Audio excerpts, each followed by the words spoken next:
ये आपसे बात करने का मौका मिला है। चुनाव की व्यवस्था के चलते मीडिया से रूबरू नहीं हो सके। आज इस प्रेस वार्ता में मेरे साथ किसी के जो है शहरी और हमारे हरिकृष्ण हेमराज जो पीसीसी के सचिव पूर्व में मेरे राजनीतिक सचिव रहे हैं।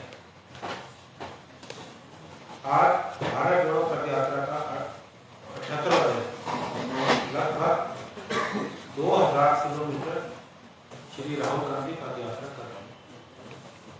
तमिलनाडु के कन्याकुमारी से शुरू हुई ये पद यात्रा केरला, कर्नाटक, आंध्र प्रदेश, तेलंगाना व महाराष्ट्र से होते हुए जो है मध्य प्रदेश पहुंची है।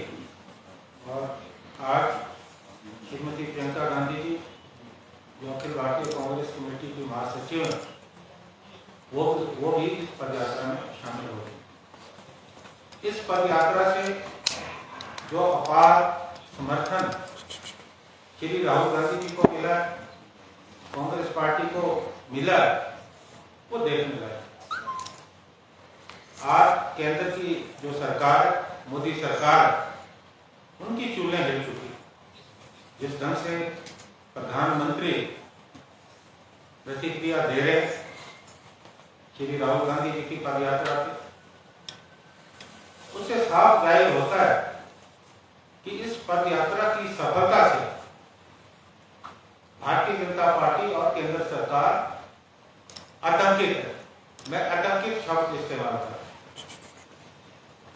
लोकतंत्र में अधिकार है हर राजनीतिक दल को कि अपनी बात को लेकर जनता के बीच में जाए, जनता से मिले और इस पदयात्रा के जरिए देश में जो विघटनकारी ताकतें इस देश को तोड़ने में लगी थी, भाई को भाई से लड़ाने की साजिश हो रही थी, धार्मिक उन्माद फैलाया जा रहा था, एक सांप्रदायिक ध्रुवीकरण का जो प्रयास किया जा रहा था, उसका जवाब है ये भारत जोड़ो पद यात्रा। अभी मध्य प्रदेश से ये दूसरे राज्यों से होते हुए कश्मीर पहुंचेगी, लेकिन जिस ढंग से समाज का हर वर्ग इस पदयात्रा में शिरकत कर रहा है, बड़े बड़े बुद्धिजीवी, बड़े खिलाड़ी, सिने जगत से जुड़े लोग, छोटे छोटे बच्चे, इस बात को इंगित करता है कि राहुल गांधी जी को जो प्यार जनता से मिल रहा है,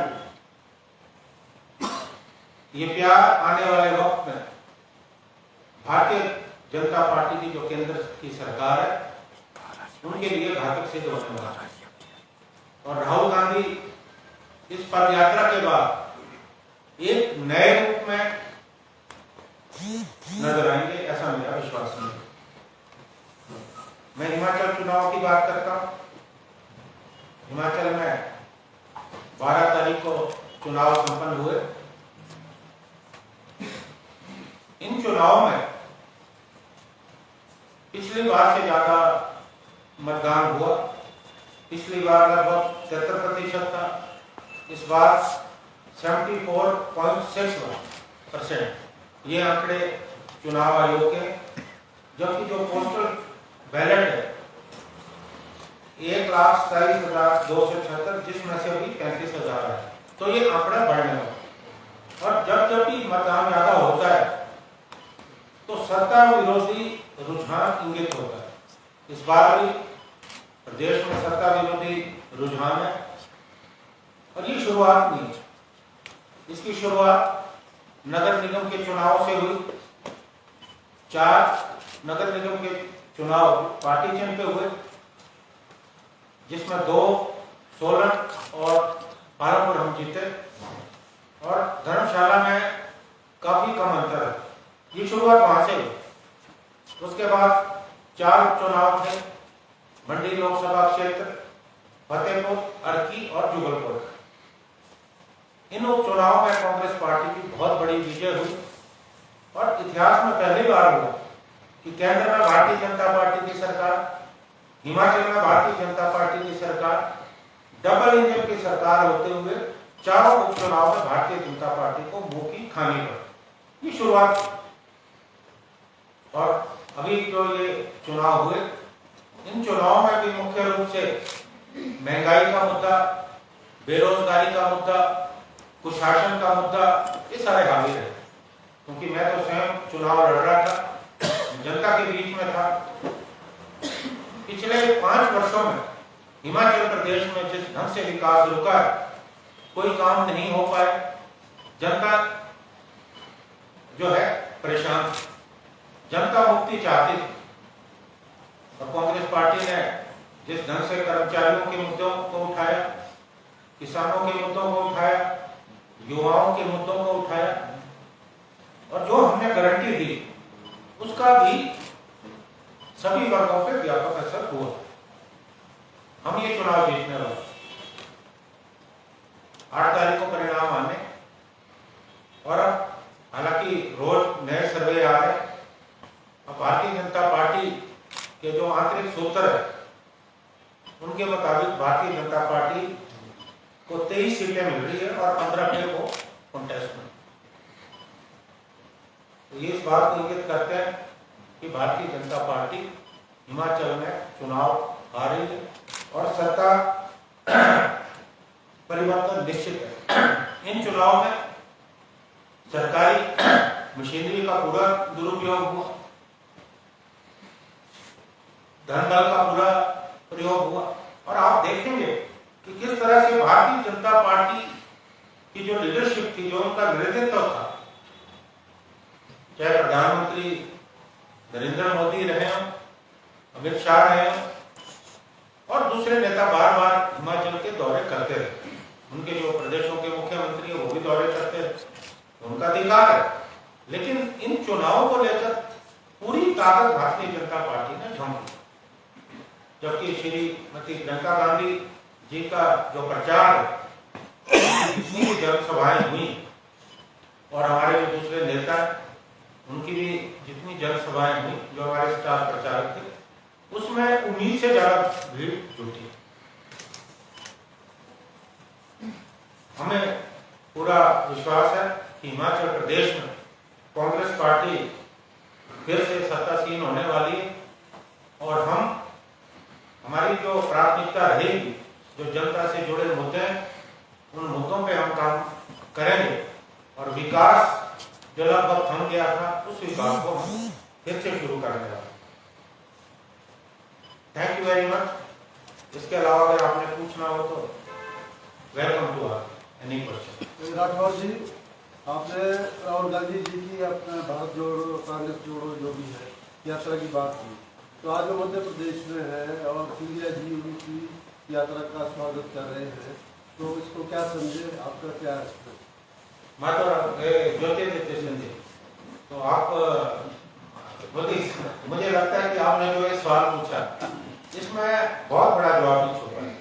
अगर ज्योतिरादित्य सिंधिया उनका स्वागत कर रहे हैं, तो मुझे लगता है कि घर वापसी की पूरी तैयारी है। राठौर जी, आपने भाजपा को 23 सीटें देने की बात कही है। नहीं, मैंने नहीं कही। It is some internal survey. I don't say it is authentic. Congress का आंकड़ा कहाँ तक होगा, और मुख्यमंत्री को लेकर के जो बातें अभी चल रही हैं, उस पर क्या परिणाम हुआ है? देखिए साहब, हम बड़े जोर शोर से सरकार बनाने वाले, मैं आंकड़ों में नहीं जाऊंगा। हम बहुत अच्छी मेजॉरिटी में आने वाले, और जहाँ तक मुख्यमंत्री की बात है, ये प्रश्न बार बार पूछा जाता है।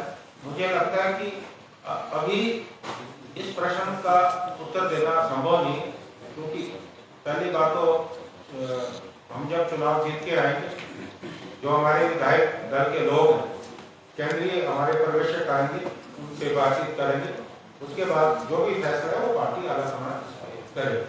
सर, योग में एक बड़ा मुकाबला देखने को मिला है, आपका जो मुख्य मुकाबला किसके साथ मान रहे हैं आप? देखिए, ऐसा है, जब कोई पहलवान कुश्ती लड़ता है तो उसे इस बात का फर्क नहीं होता कि सामने कौन सा पहलवान खड़ा है। हमने पूरी मजबूती से, पूरी ताकत से चुनाव लड़ा है, और और मुझे इस बात की खुशी है कि कांग्रेस पार्टी ने एकजुट होकर देव में चुनाव लड़ा, दूसरी जगह भी लड़ा, और निश्चित तौर पे मुझे विश्वास है कि लोगों का समर्थन मेरे साथ। आपका किसके साथ मुकाबला, बीजेपी या सीपीआईएम? इस बारे में I not like Rathore ji, I can say कि आई एम विनिंग, मुझे विश्वास। राठौर जी क्या ये उचित है जो व्यक्ति विधायक बना और कभी मिनिस्टर नहीं बना वो मुख्यमंत्री का दावा कर रहे हैं?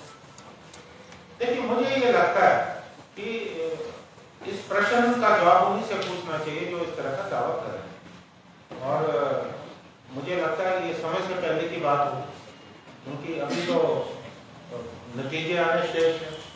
नतीजे आने के बाद राजनीतिक समीकरण कैसे बनेगी उस पर हमें नजर रखनी है।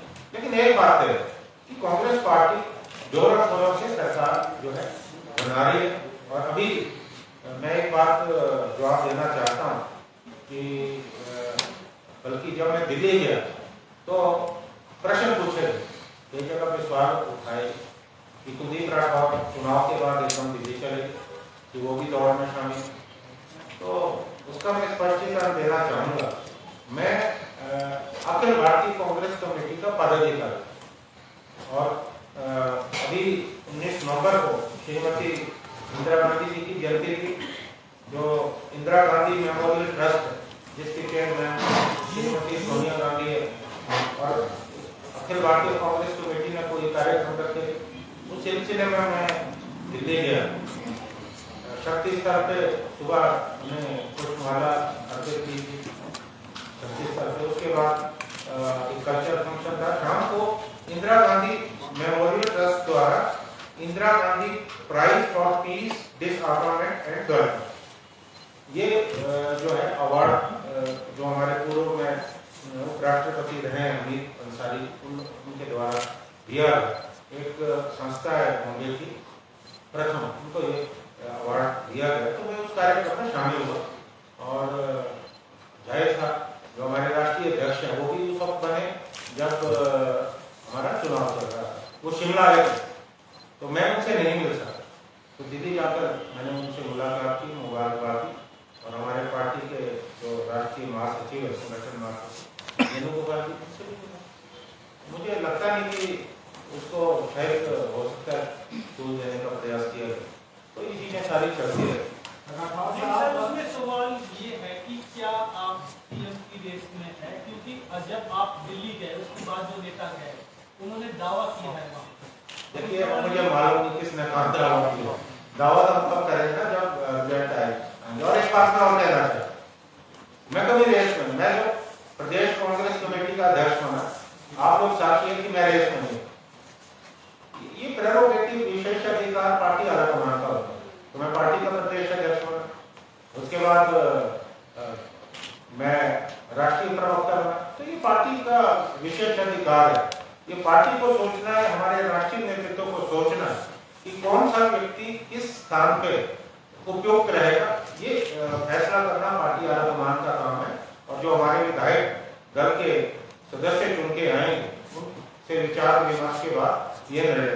राठौर साहब, आपने खुद ने जिक्र किया कि इसकी शुरुआत तो जो नगर निगम के चुनाव हुए और उसके बाद जो चुनाव हुआ आपके नेतृत्व में पार्टी लड़ी और वहीं से शुरुआत हुई, तो क्यों जो आपकी दावेदारी तो बनती है? आपने कई बार कहा विभिन्न परिस्थितियों में आपने पार्टी को चलाया।